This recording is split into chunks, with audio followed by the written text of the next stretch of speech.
السلام عليكم ورحمة الله وبركاته. مقعي قوى محمد شريف وحنا هاي مامولها مساجد الدار الفاروق سنتر وكيالا بلومينغتون قبل مينيسوتا.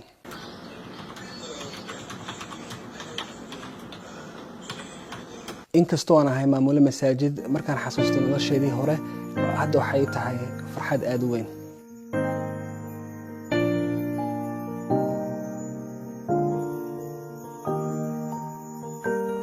Mareykanka waxaan imaaday 1992gii 1992 anoo 2 sano jira. Markaas waxaan la imaaday hooyo iyo aabo iyo walaashay iyo hal wiil aan walaalanahay. Saddex kalena Mareykanka ku dhasheen. gobolka Atlanta usoo guurnay markaa imaanay. Gobolo badan waan deganayn, Canada mar deganayn, marna Maine, marna Utah, haddana Minnesota joognaa. intaas oo dhan waxaan raadinaynay nolol fiican inaan helo. Hadda markaa Mareykanka ku soo korayay horta hooyaday aabahay waxay ahaayeen laba qof aad u fiican oo wadaada ah oo masaajidka igu soo korayay meel gobol kasta aadaba dugsi iyo masaajid baa ku dhex jiri jiray yaraanteydii. laakiin hadda markaan weynaaday oo gobolka Maine u guuray wax yar aan dhalinyareeyay. so waxaan markaas high schoolka markaan bilaabi rabay waxaan bilaabay inaan heesaha iyo waxaas aan sameeyo. magacayga waxaa ku bedelay from Mohammed to Hedmo baa la dhihi jiray. markaasaan fanka musica iyo waxaas aan dhex dabaalan jiray. Family boys, man, we started out for fun. Now we making moves, son, till that major move come. But back to the topic of our shawty and the highness. Turn your back to this nonsense. Let's get back to the choppers. Got stacks in my pocket, so shawty you can earn it. sanadku markuu ahaa 2009kii waxaan joogay magaalada Columbus, Ohio, aniga iyo wiilal fanaaniin oo saaxiibanahay. inagoo rabnay inaan show ka sameeyno oo Eid party ah. inagoo socono meesha fanka shil gaariyaan galay oo aad u xun.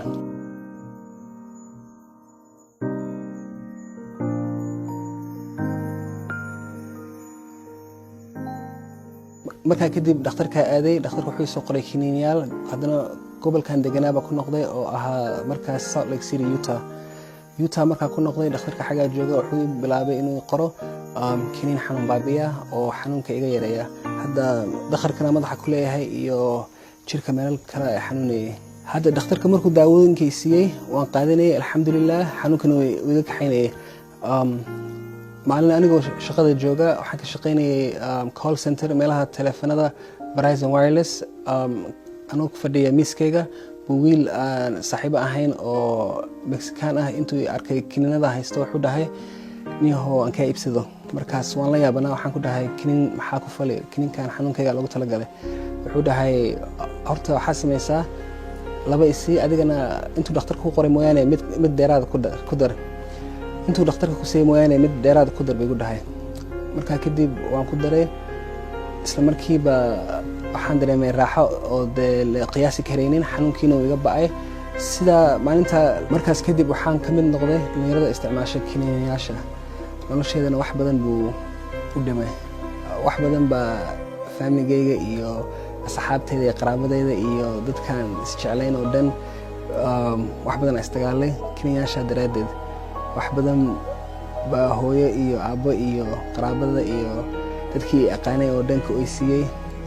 anigana markaan kiniinyaashan qaadanayo ma ahayn kiniin jacayl. laakiin haddaan maalintaas ka dhaafo waa maalin xanuun iyo jir xanuun iyo qufac iyo madax xanuun iyo matag iyo wax kale ay dadku aan filayn ama aynan garanaynin baa igu dhici jiray. soo sababtaas inaan iska dhaafana dib bay igu ahayd.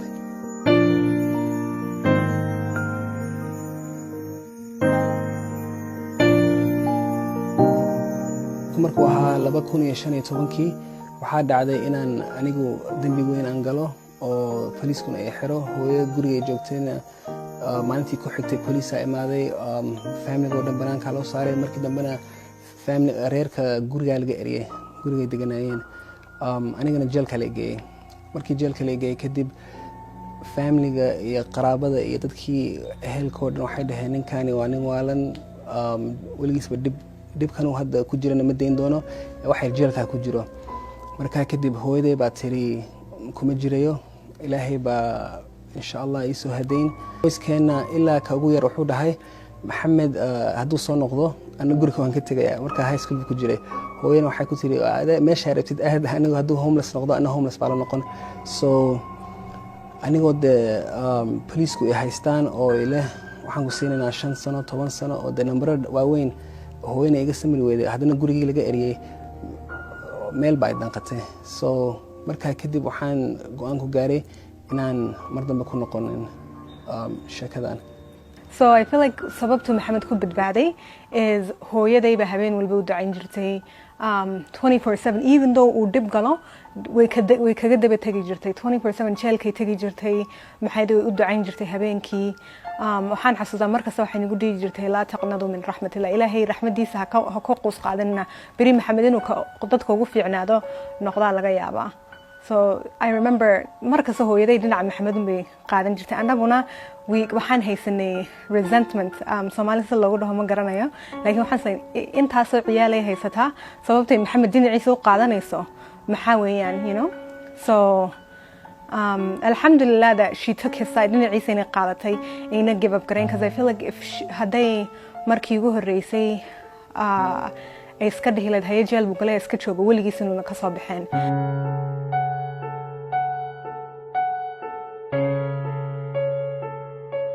markay hooyaday ku guuleysatay inay xabsiga iga soo saarto markaas waxaan ana raadinay meel aan nafteeda ku badbaadiyo oo aan saaxiibadii hore iyo meelihii hore aan tagi jiray iga reeba walaalkay markaas wuxuu ka ahaa macallin masaajidka Daarusalaam walaalkay Ibrahim isagaan ku dhahay nin hooyaan la hadli karaa waxaan rabaa inaan idinka inagu soo biiro meesha joogtiinba wuxuu dhahay walaalka Qutubi wac insha Allah ama Facebook-giisa waa kan la xiriir markaas Qutubiya message dheer u soo qoray waxaan ku dhahay niyaho Ibrahim walaalkiisaan ahay waaba dugsi tagi jiray kulay ma xumi dugsiga iyo masaajidka iyo waxa u baahantiin in la volunteer gareeyo aan inii imaado marka Qutubi wuxuu dhahay welcome soo dhawo maxamed maanta ugu horeysay fariin qoraal uu soo diray mana aqoon qofku ahaa shakhsigu ahaa ciddu qaraabo la ahaa waxaasoo kama warhaynin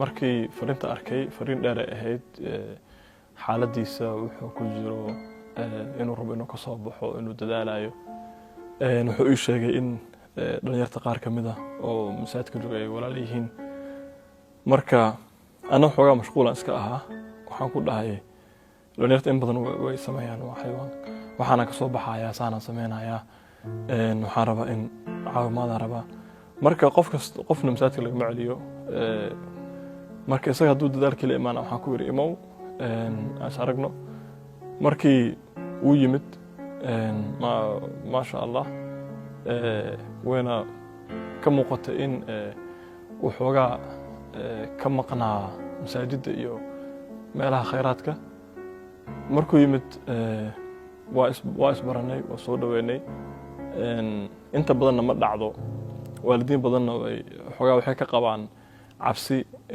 qof noocaas oo kale ah in masaajid uu imaado ilmaha kale uu soo dhex galo waxaa jirta cabsi ah ilmaha kale naga halaabaya qofkan saana lagu yaqaanay anamaba aqoon waxaas inta badan uma galo qofkii raba inuu masaajid ka shaqeeyo ama wax sameeyo dadka uu wax ku soo biiriyo waa soo dhaweynaa fursadaasina balwadihii hore markaan ka guuleystay oo hadda masaajidka ilaa bil aan ku jiray marmar aan sigaar cabi jiray subax sabti ah anigoo masaajidka rabay inaan tago oo walaalahay raaco waxaan sameeyay inta banaanka istaagay baan sigaar soo cabay masaajidka aaday markaas saa soo galay qolka classroom ka mid baan galay wiil baa imaado intuu saa ay uriyay wuxuu ku dhahay you smell like my dad abahay oo kala ureysa isla markiiba waan soo dareemay wuxuu wiilka ka hadlayo markaasna igu dambeysay sigaaran cabo marka ana waxaan isdahay walaalkay ka soo baxay he's making promises yaal badan buu sameeynaya oo leeyahay waan isbedeli doonaa in badan baan waxaan maqalnayna markii ugu horeysay ma aha so waxaan isdahay this is the last time iska rumayso intaan baxay baan telefoon soo iibiyay and Maxamed markuu addictionkiisa ugu saray markii ugu sareysay the height of his addiction waxay ahayd telefoonadii waxa soo pan gareyn jiray so waxay telefoonkan haduu haysto run bay ka tahay so telefoonkan soo iibiyay was like an iPhone 6S or iPhone 7 wax saas oo kale ah. Was it 6S Plus or something like that? Baan u soo iibiyey. Then I remember garage uu ka shaqayn jiray. I would take him to the garage, I would pick him up, waan ka soo qaadi jiray, waan geyn jiray. And then isbedel, I remember waxaan arkay isbedel, you know, within himself. Telefoonkii wali wuu haystay. Kamaanan cabsan jirnin, like we were very like berigii hore waan ka cabsan jirnay, like inuu sidiisii hore ku soo noqdo. Laakiin slowly he started changing, masaajidkuu ku xirmay. Like he was trying to prove himself, and I think my family, it took them a year for us to really trust him again. Iyo inaan aamino inuu isbedelay. So kadib waxaan go'aansaday inaan wax barto. Walaal kale oo aan meel kale aan isla shaqayn jirnay oo la yiraahdo Muscab baa markaas igu dhahay nin oo Daal Faaruq baan ka shaqeeyaa. Macallin higaadan ahay, anoo ku bari karaa higaada. Macallin kale oo maasha Allah oo macallin Muuse la yiraahdo uu joogaa. Daal Faaruqna uu imo. Daal Faaruq waa markii dambe aaday. markaas macallin Muscab baa u soo raacay Daal Faaruq sanadku markay ahayd 2017 markaasaan bilaabay trainingkayga inaan barto horta higaada markaan bilaabay inaan barto macallin Muuse iyo macallin Muscab labadaas baa ay bilaabay alxamdulillah khadka nuskhada oo quraanka lagu qoraan si fiican u bartay higaada green book oo hadda magaciisa la dhaho qaacidatul baghdadiyana si fiican u bartay alxamdulillah markii dambe classroom baa la ii dhiibay alxamdulillah maalinta kadib waxaan dareemay naxariis badan because waxaan rajeynayay inaan noqdo baa waxay short time ku noqday so waxay ku tusaysaana maskaxdaada waxa gelisid insha Allah waa noqon kartaa marka maxamed waxaan isku baranay masaajidkii waxa uu qayb ka noqday mataqaana markaskii dugsigii buu qayb ka noqday ardadii buu markaa baritaankoodii quraanka iyo hingaada uu barayay markaas hingaadu aad ugu fiicnaa in yaroo gaaban wuxuu ku tababartay qaabka hingaada loo baro oo markaas dhinaca kalena uu ku bartay qaabka farta loo qurxiyo iyo khadka loo yaqaan khad al-arabi taa marka waxay keentay in macallin uu ka noqdo laakiin marka macallinimadiisii waxa uu sii dheeraa qiyaado iyo ka hawlkarnimo iyo karti uu ku fiicnaa hogaaminta iyo mataqaana xalinta mashaakilaadka taa marka waxay keentay inaan maxamed isbarano oo marka isbarashadii ay noo noqoto nin macallin oo dugsiga ka shaqeeyo yaano maamulo ka marka markaska inaan isbarashadeen u horeysa halkaas ay ahayd marka mashruuci waxaan bilownay la yiraahdo u adeeg oo ahaa mashruuc loogu talagalay in lagu caawiyo dadka waayeelka ah taasoo dadka waayeelka guryaha cunto loogu geenayo mataqaana waxyaalaha loo yaqaano maadaama telefoon aysan haysan casri ah iPad-yada ama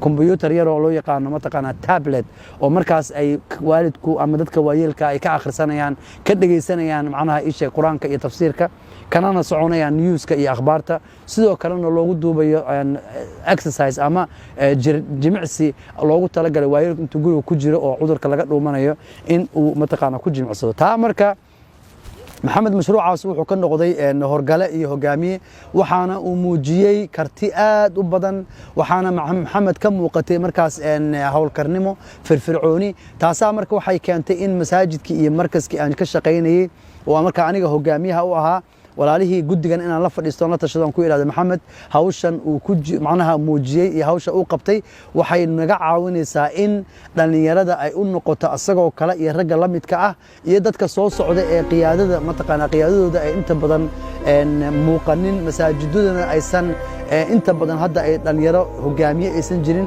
inaan ka dhigno hogaan ka dhigno